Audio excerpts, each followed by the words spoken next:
don't let perfection get in the way of progress. Mm, Because sometimes we get so stuck on being perfect that we ourselves stop our progress hmm because it has to look a certain way or it has to be a certain way. Though all of those should be or must be, instead of just saying, okay, this is what I have, and I'm going to work with what I have, and I'm going to move forward with what I have.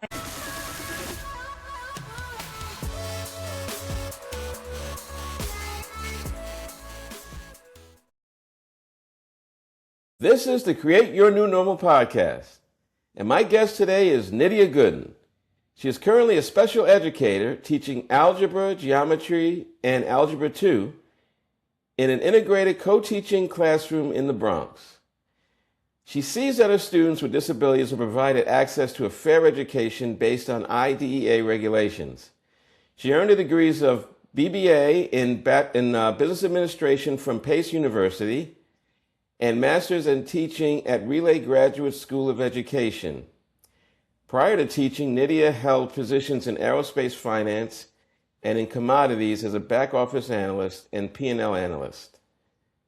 As a teenager, Nydia worked with BMG, Bertelmann's music group, under RCA Records as a promotions intern and later for Universal Music Group as a marketing intern. So Nydia, welcome to Create Your New Normal. Thank you for having me. All right, so you started out in finance and then you moved on. So why don't you tell our audience a little bit about your old normal as a finance person? Okay, so the old normal, it was actually I wasn't kind of like a 9 to 5. It was my schedule was more of 8 to 4 getting in, but it really wasn't 8 to 4 Mm-hmm. because there would be times when we'd be dependent on if it's closing time, which everyone knows that if you're in commodities, that 5 days after gas settles, then you're in however late it takes to make sure that you have all your settlements in. And Mm-hmm. then as it related to the aerospace finance or just lease finance in general, when it comes to that mountain close, like sometimes you're just in the office like until 8 p.m., whatever time in the night it takes for you to get those books closed out and make Mm-hmm. sure that everything is, just copacetic and operating the way that it should before you open that new month or get to that new month. So that was kind of like the normal, getting up, get into the train at a certain time, making sure that you're looking at that train schedule, knowing the ones that you're gonna miss, Mm-hmm. and yeah, just being in a office environment, you're in front of your desk, you're just going through a lot of data, a lot of files, throughout your day, trying as best as you can to maintain whatever just office relationships that you have with your coworkers. But a lot of it was just grinding. Mm-hmm. Yeah, I know about that with accounting, the month end close, and we go to school and we're kind of sold that okay, you work around 40 hours a week, but we know Mm-mm. that that's not the way it works. Nope. Yeah, so you had a BBA in business administration, okay, and then you went into this field. Was this something that you expected to do for 30, 40 years or the rest of your adult life as you saw it at the time? To tell the truth, honestly, I did. I did it. I thought that okay, this I'm gonna have this job, I'm gonna have this career, I'm just gonna stay in it forever. Sometimes you just don't think that there would be any reason for you to change, Mm-hmm. especially as you feel like okay, this is the acumen that I have. This is what I feel like speaks to my personality in terms of um, what I'm doing. Your job or your career becomes such a defining part of who you consider yourself to be. Mm-hmm. So a lot of times you just don't think of changing that, especially if you're in business and American culture. It people look at that with a little higher regard Hmm. Sometimes, or they have this notion that, you know, even if they don't really know what you do, even if they just have this notion that it's the best thing possible or known to man, or you're making, or dollars are just raining from the sky, and sometimes the picture, I guess, that is the mainstream picture that is painted is not always everyone's lived experience. Hmm.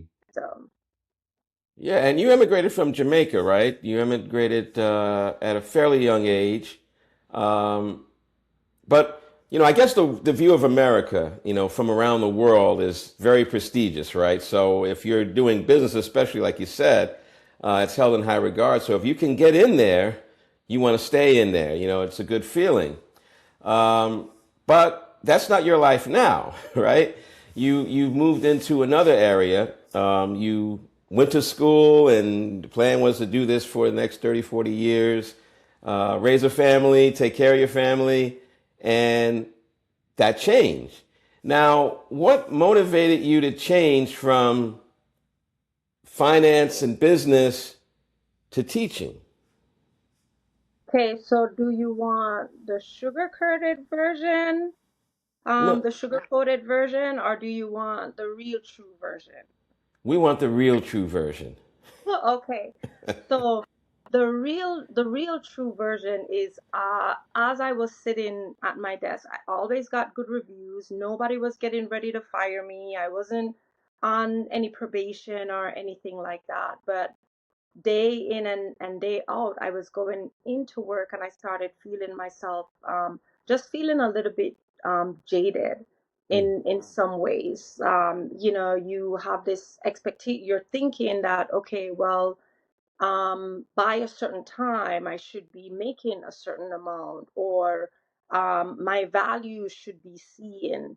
Um, and then you start recognizing that that's not necessarily true. mm, This is me being in corporate America for up to upwards over 15 years at that point in time. And I'm like,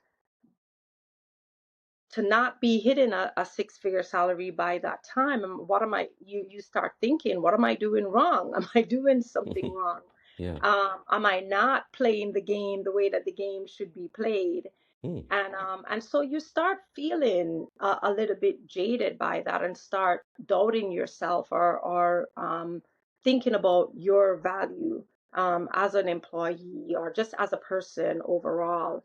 And then another part of that was just being on a floor where every day you're going in, and you're one of four minorities, four being a mm, big number if there was four. wow. You don't realize just how much those things start to affect you little Hmm. by little, seep into you, where you feel like you're giving your absolute best. You're showing up to work on time every day. You're not calling out. You're kind of like doing what you're supposed to do, quote Hmm. unquote. And so then I started just thinking, I'm like, um, what else have I ever considered? And not, those are those thinking that they come and they're not out loud. It's kind of those just whispering in your mind, like, Yeah.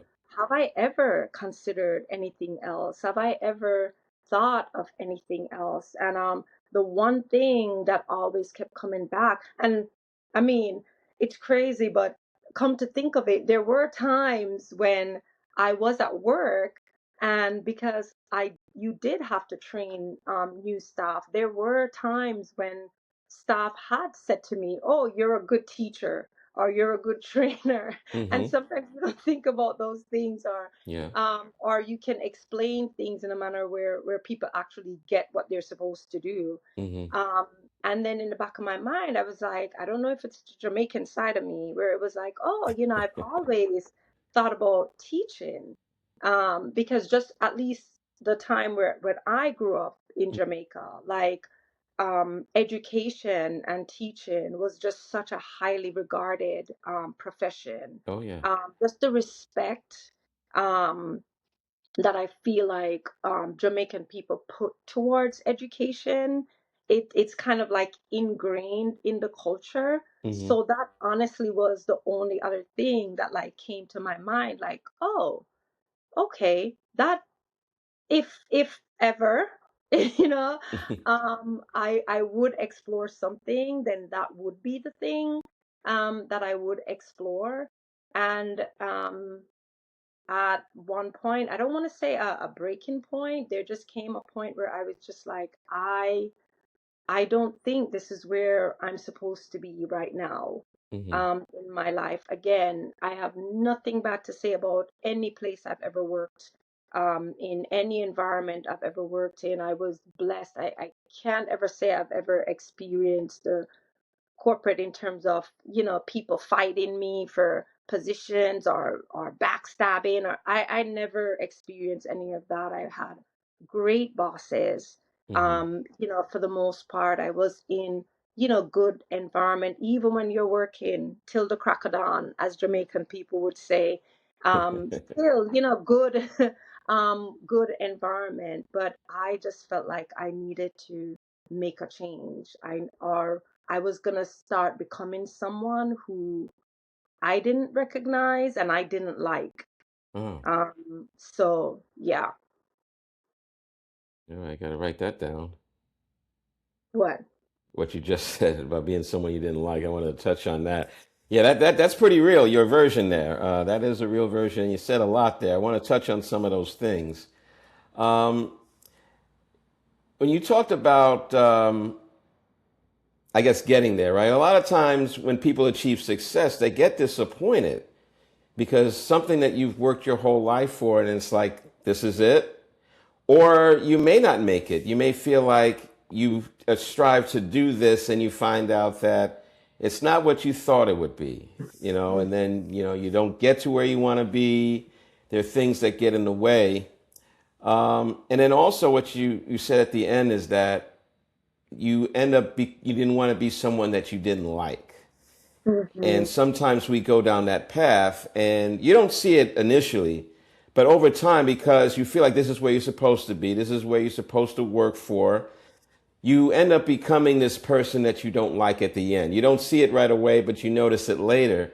And so it's great that you recognize that, okay, maybe you're going down a path that you don't want to go on. Yeah. All right. So you were in corporate America for a while, only minority. There are certain things, one of four minorities. Um, and there were some things that didn't really sit right at first. And you started to think about transitioning. Mm-hmm. And as you said, some of your coworkers said that you were great at teaching. So is this something that motivated you to move into another area? The fact that people were telling you that you're good in this area and you realize, hey, maybe this is something else I can do. Partly, but not really directly, to be honest. Because part of the reason too, I didn't talk about this originally, but my husband is an educator, and Mm-hmm. so there was that part of like, okay, he's an educator. If if that's something that I go into, there was that motivation too. That okay, probably we'll be on the same schedule, or we'll be aligned in a certain way. So I was also thinking about that because it's kind of like when I think too, when you have a family, and I don't know if I don't want to sound anti-feminist or whatever the politically correct thing is right now, but you are constantly thinking about moves and how they affect your family. Mm-hmm. I think as a woman, as a mother, so I'm like, oh, probably this could be something where our schedules would align, because I remember just being in corporate sometimes and I feel like my second job was figuring out schedule. Oh, this, you know, NYC DOE has vacations this week, but then we don't live in NYC DOE school district, so we have vacation this week. And then I have to make sure that I put in my vacation in corporate in a certain time and be mindful of my coworkers who might want the same time.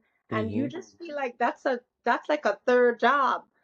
that you have. So part of that was also the motivation in terms of, okay, this is something that I do have an interest in. I want to see if there's something else that another career that I could explore, that I could probably be good at. And I think also just not wanting to feel stuck. You Hmm. know how it's like there is this fear sometimes of, is this the only thing that I can do, or is Mm. this the only thing that I'm able to do? And I think the time when I chose to change it, it's not like I was this spring chicken, fresh out of school or anything like that. It's like I was going into my 40s. Mm.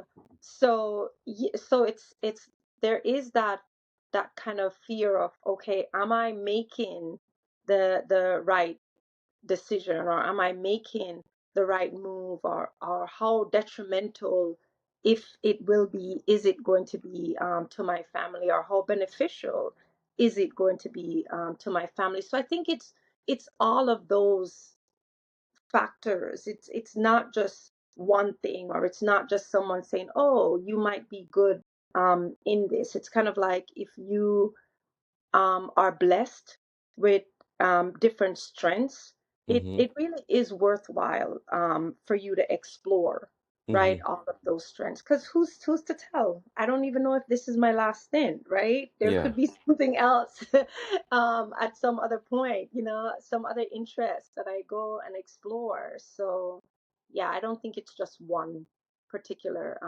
thing. I think it's all those factors. Yeah, and nothing is final. I mean, today professions are fluid. You move from one to another. It's not Oh, like so much more. before where you were kind of locked into something for 30, 40 years. I want to talk a little bit about other aspects of your life. Now, I had an interview, my last podcast, listen to it, Monique Addison Stinson. We talked about the things you do outside of work. So we talked about, she talks about how she looks into hobbies and things that people love to do, their pleasures, passions, etc. You and I go to the same church. And in our church, we tend to be very active and we do a lot of things. And one of the things that you've done and still do is work with our children. Children's ministry, also you've done work with the teen ministry.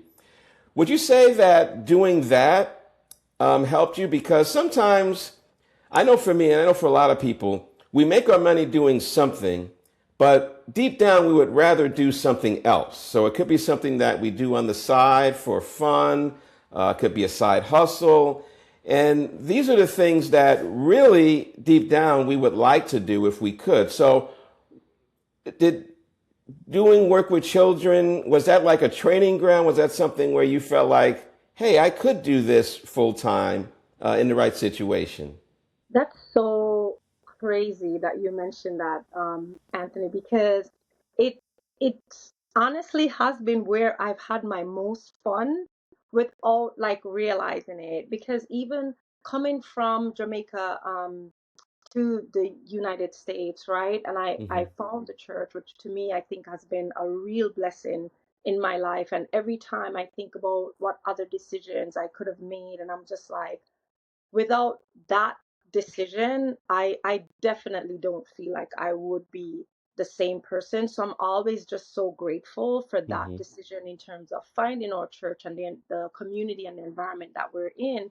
And it's crazy that I came and there was youth corps, a Hope Youth Corps, where you go and serve. And lo and behold, right, someone couldn't go, and I was asked to go in their place. And where did I end up going? Straight back to Jamaica. How about that, that? that accent was for the real Jamaicans, right? Straight back to Jamaica.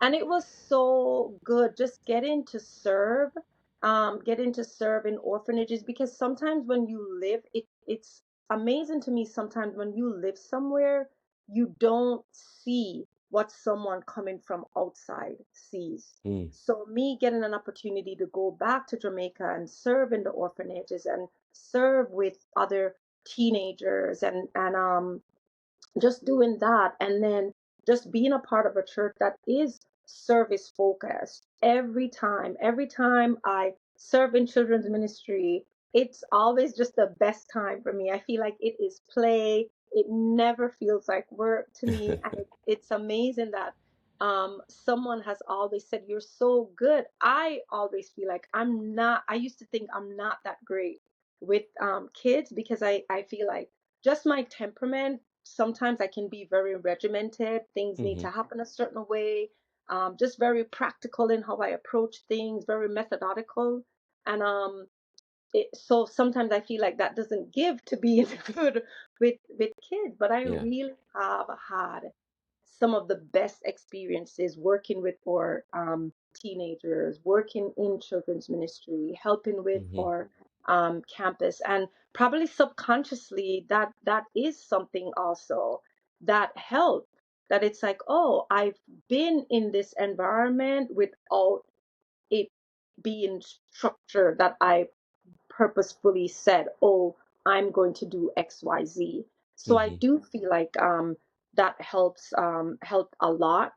And I do think because when you're in a community of just serving, because that is what Christianity is about. It really is about serving. If you look at Jesus, he's always serving. And I Hmm. think education is a career of serving. Hmm. Like you think about the things, well, I'm hoping, right, that majority of educators like think about the things that you say that come from you. You're pouring into children, you're pouring into other people's children, and the things that you say can either stop a child Yeah. or it can allow them to dream things that they never even could have imagined. And to me, I just feel like, wow. When I wrote about wanting to become a teacher, because the program that I went into, Teach for America, they asked you to kind of like think about or write about what is your why. Hmm. And I feel like one of my whys for teaching was the fact that you really can change a child's trajectory Yep. based on how you treat them, based on the experience that they have with you. You can affect their lifetime, Hmm. like their whole entire life. And I'm like, wow, what an amazing role, Yeah. right? There is nothing like that. Right. And definitely want to say that I appreciate you for what you do for our children and children in general. You know, teachers in America are an underappreciated group. And so I want So to hold you up for, molding and shaping, our next generation because we need it. Teachers don't get paid enough. They don't get held up enough. So I just want to say thank you for what you do. And I want to touch on something you said about, how you are regimented. And deep down, we kind of know who we are, but in a lot of ways we don't because we have gifts that we don't recognize. Sometimes we've been doing something for so long that we think it's just, who we are. mhm. But I know in church, we don't realize how much we've changed. Yep. And some people have observed that you're very good with children. You may not think of yourself like that initially, but it's something that people see. So when people see, a lot of times people see gifts that we don't see. So it's very important to tap into that, and you have done that. You have gone into teaching, and I know it's something you enjoy, and will continue to do for the next few years. Now let's talk about the journey. All right. Um, so you were in finance, you got into teaching, or you wanted to get into teaching, um, and along the way, when people reinvent themselves, normally they go through some challenges. Now it's a little easier when it's just you. Okay, when you're single, or maybe you're married with, just a spouse. But I could Mm. imagine that it was really challenging having a spouse and two young girls, uh, 4 mouths to feed. So, what were some of the challenges that you had to go through into making this transition from finance to teaching? Because usually I could imagine you probably had to take a pay cut, had to really think about things. So, tell us about your journey along the way. Oh my gosh. It definitely was not an easy one. Mm-hmm. The process, I would say, it was arduous for me, because, as I said, it's not like I was fresh out of school or even just 5 years out of school, right? I had been working for a while, right? Mm-hmm. I had been working for over 15 years at that point. So in terms of writing papers and all of those things, I was just so far removed from that. So when I talk about tears, as the Jamaicans can get this, me nah lie, it was not easy. But one of the things, right? It's just so many things I feel like just even being Jamaican, I think helped me because one of the sayings in Jamaica is that, we're little but we're talawa. That means Mm-hmm. that no matter how small we are, right? No matter how big a task is, like we will rise to the occasion. Mm-hmm. Right? So it definitely came though with a lot of support, because again, as you said, when you have a family, you can't. It's just one of those things where you can't be selfish. You cannot just think about you and what Right. you want. So it came with having conversations with my husband. Are you okay with this? Or this is what this is gonna mean for a little while. Things might be tight. Are you okay with me going back to school because you in New York state you can't be a fully licensed teacher without a master's Mm-hmm. degree. So that meant me going back to school to pursue that master's. And I'm telling you, Anthony, there were days where I honestly would just be in my living room crying because I have papers spread all around me and I'm thinking about this 10-page paper that I need to be going to write right now, and making it make sense and what's going to happen with that. At the same time, you can't, it's not like you can say reinvent yourself, stop life, and then pick life back up Right. after you've reinvented yourself. So Mm-hmm. it's thinking about, okay, how are my girls gonna be okay? What's gonna happen in terms, what's gonna be the new normal for them? How are we gonna navigate, just making sure that they're okay? And Mm-hmm. one of the good things about teaching is the fact that yes, you do, people think you get out earlier or you get out at a certain time, but the thing about teaching is that it stays with you because you're constantly thinking about the students, thinking about Mm-hmm. their needs, thinking about how it is that you could be better in a class, or what you could do differently tomorrow from what you did today, from what you did yesterday. So that's a constant thread with Mm-hmm. teaching. But I say, if you have the support, and I felt like my family unit was definitely an incredible support. My husband was an incredible support. He was like, okay, if you're gonna do this, I he was behind me. He was behind me with the pay cut, just knowing that okay, eventually that might catch back up, which surprisingly it has, and within a shorter time than when I worked in corporate. So Mm-hmm. I definitely just think it's, if you have the support, if you talk through the logistics, if you have a partner, or you have children and everyone is good, Mm-hmm. I think you're good to go. But don't take these decisions lightly. Like, don't make these decisions lightly. Make sure that if and when you are thinking about reinventing yourself or trying to make a move, that you really do fully consider Mm-hmm. the move before you make it or before you do it. Because then you don't want to put strain on either relationships or just strain on your household Yeah. unnecessarily if you don't have to. Right. That's just my standpoint. Yeah, and that's a great point because, I mean, I don't do this on purpose, and I think most people don't, but sometimes reinvention can be portrayed as I was here and now I'm here. And I went through a little stuff along the way, but I'm here, I've conquered. But there's a lot that goes into decision, and like you said, reinvention is fluid. You know, you can't stop life to reinvent yourself. You have to reinvent yourself as you live life. Hmm. That's very important.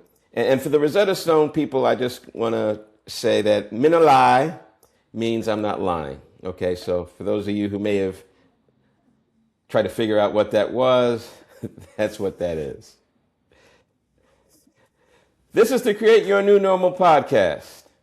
Anthony Quinones is your host, and my buddy, my longtime friend, my sister in Christ, my adopted sister-in-law, Oh, of course. Nydia Gooden, is my guest. And yes, Nydia has been a friend of the family. Well, actually, she is family. Ever since my wife came up from Philadelphia, my wife to be at the time, they have been very close. We've continued to be close. So you are not like family, you are family.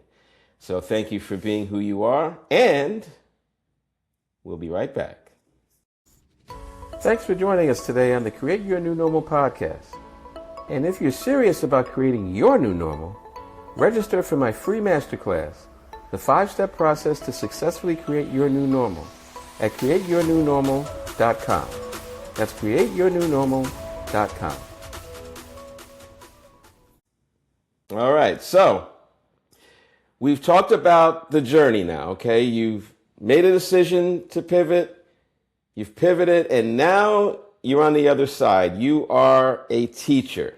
Now, you've talked a little bit about life as a teacher. Tell us what your life is like now. Mm. So, so right now it's been 7 years going on 8. I can't believe the time has, one thing is, oh my goodness, Lies. you make a decision and before you know it, 5 years has passed. So Mm-hmm. I think one thing that I'm seeing is we really don't have to be as afraid as we are when it comes to just changes or making changes. Mm-hmm. Because sometimes we feel like it's going to be for forever, but the time passes so fast. And what I'm realizing also is if you've put the work in terms of you've gone to college or you've invested in your education, whether that be a trade or something, like you have that to fall back on, so you never have to Mm-hmm. feel afraid.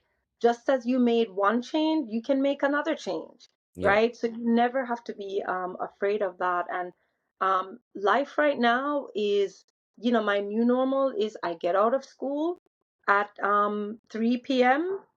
I'm grateful for getting out of school at 3 p.m. As a special educator, I feel like my kids are always on my mind. There have been times when I've dreamt about them. What else can I do differently? Mm-hmm. How else Yep. can I support them? Um, and teaching, let me tell you, as you said before, Anthony, you mentioned, you're saying in the US, the teachers and the profession does not get the respect that it deserves. And I am telling you, it Mm-hmm. absolutely does not. Yeah. If you are a parent, if you are a person, if you are walking, please recognize that the teaching profession is an invaluable profession. That's right. Okay, they touch lives in a way that no other profession does.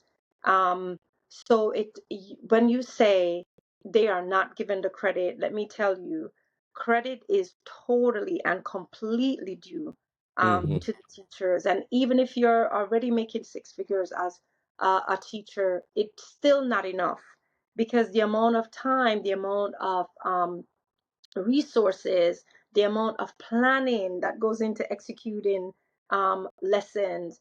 As a special educator, having to make sure that you're aware of the laws that goes into education, making sure that each and every student that you have is truly getting individualized attention in some way, shape, or form. Mm-hmm. Um, like it's a lot.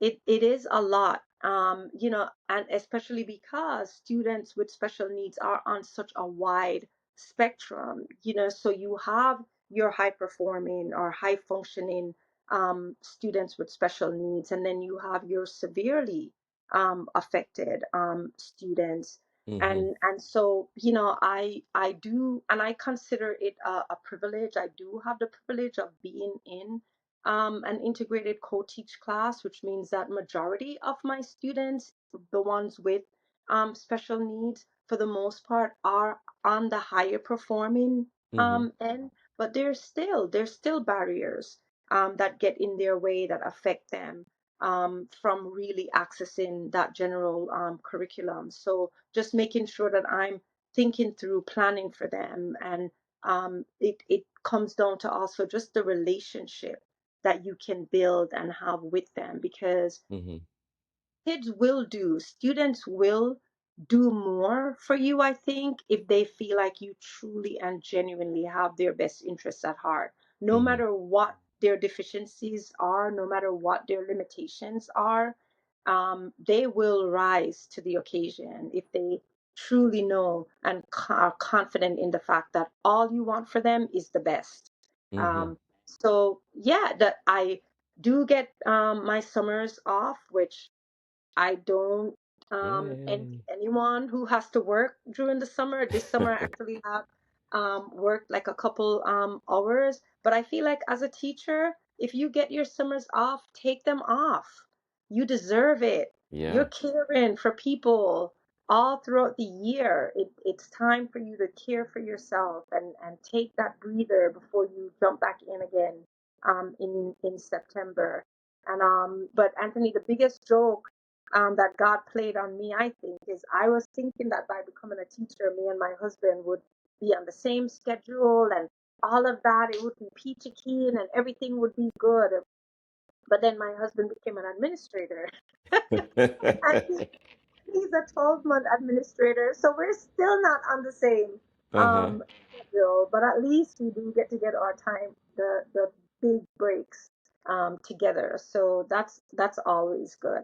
And And my girls are older now, so I also have the flexibility to do certain things, that I might not have wanted to do when they were younger. So that's also another pivot that I'm making in life, yeah, now having grown children. So, you're an empty nester. You're probably one of the younger empty nesters we have um, alive. But enjoy it while you have it, and yeah, enjoy your summers. You work hard during the year, and your job is definitely not an 8 to 3. Sometimes you look at the teaching profession, it's like, well, they get off at 3. It's like you really don't get off until you go to sleep because you got papers and yeah. stuff to correct and write, and then also all the other things, the training, and as you said, just thinking about the kids, and you're not thinking about the class, you're thinking about individual students, all of them. Yeah. So that is a big change. So again, thank you for doing that for us. You're definitely an underappreciated professional, and we definitely need to hold you up. In closing, let's talk about a couple of other things. A lot of us, most of us, if not all of us who are listening to this, want to reinvent ourselves, but we don't know how. And it's great that, I interview people who have actually done it because it gives us hope that we can do it too. So, what would you say is one of the first steps that we can make to pivot from our A to our B? I would say one of the first things is listen to yourself. Listen to that voice, because for the most part, and I'm sure with your other interviews that you've had, is it's never just out of the blue. If you really take stock and look over time, it's usually something that you've either been doing already or have been exposed to already. Mm-hmm. So I would just say, just listen to that voice and don't be afraid to try. Okay. All right. So, don't be afraid to try. Listen to yourself. And if somebody is stuck, okay, and maybe this is the same answer to this question. Some people want to reinvent themselves and they haven't started. Some are stuck in the middle, okay? They're on their way, but they're kind of stuck. What advice do you have for those people? Um, well, first I would say you have to think about why. what's the reason behind the being stuck? Because there Mm-hmm. could be several different reasons, right? Being stuck could be from more of a emotional standpoint, not wanting to get over that fear. It could be from a lack of information standpoint in terms of, well, what should the next move be? Mm-hmm. It could be from not having the acumen, say, if you need that degree or if you need that professional license. Or so figure out, I would say, figure out what's the cause of the stuck, Mm-hmm. right? Then once you pinpoint that, make one decision, right? Of Mm-hmm. what's the next thing that you can do to kind of get out of that being stuck. But first, you have to know why. Why are you stuck, or why do you feel stuck? I feel like if you don't know that, then chances are you're not going to be able to move forward because Mm-hmm. you're not sure. You don't know what is holding you back or what is keeping you stuck. Mm-hmm. Yeah, and sometimes we don't even know ourselves. We know we're stuck, but we don't know why. Did you ever feel stuck in your journey? Um, I think. Mm, because I want to make sure that I'm honest. I don't know if it's so much that I ever felt stuck. It was more of a me questioning myself in Mm-hmm. terms of which that is gonna come. There's gonna come a point where you're like, did I make the right move? Am I Mm-hmm. doing the right thing? Mm-hmm. Is am I going to be able to finish this degree? Do I have what it takes to finish it or go through all of these papers? And there was one particular time. I think it was when we had to submit our final portfolio for the master's program, and I guess, yeah, I guess I did feel stuck because I felt like I wanted it to be a certain way. I wanted it to be great. I wanted it to sound amazing. And so what I did was I reached out to my professors, and my professors were like, you're probably putting more pressure on yourself than you actually really need to. So they encouraged me, and it was one professor in particular at Relay. She was amazing. And, she really just helped me to see it's like, don't let perfection get in the way of progress. Mm-hmm. Because sometimes we get so stuck on being perfect that we ourselves stop our progress Mm-hmm. because it has to look a certain way or it has to be a certain way. Though all of those should be or must be, instead of just saying, okay, this is what I have, and I'm going to work with what I have, and I'm going to move forward with what I have. So I think that's something that was really, really helpful for me. Just that saying, like just, like progress over perfection. Oh wow, that's great stuff. I guess that's a good question. Just your response. I think everybody goes through that at some point. They question themselves as to whether it's the right move. And this quote, "Don't let perfection get in the way of progress." That's one of those Maya Angelou type quotes. So I'm gonna put that in the show notes. I'm gonna credit you. I'm gonna say, I'm gonna put it online. Don't let perfection get in the way of progress. Nydia Gooden. So you'll be you'll be famous. All right. Well, I definitely appreciate the time. I know you got to go, but it was great chatting with you. I mean, we've chatted a lot over the years, but I think this discussion was really, really good. I got to learn a lot more about you. And definitely want to thank you for being a part of our family and for all that you do in the church, with your family, and in the classroom. So thank you very much for being a guest on Create Your New Normal. Thanks for having me. This was a new experience, so I'm grateful. Thank you. All right, you're welcome. That's Nydia Gooden, special educator. Thanks for joining us today on the Create Your New Normal podcast. And if you haven't already, please subscribe, share, rate, and review this show on YouTube and Apple Podcasts.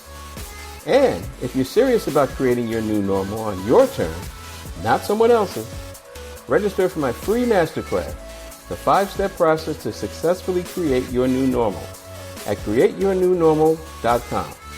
That's createyournewnormal.com. Well, that's all for now. Until next time, I'm your host, Anthony Quinones, inspiring you to create your new normal. Take care and God bless.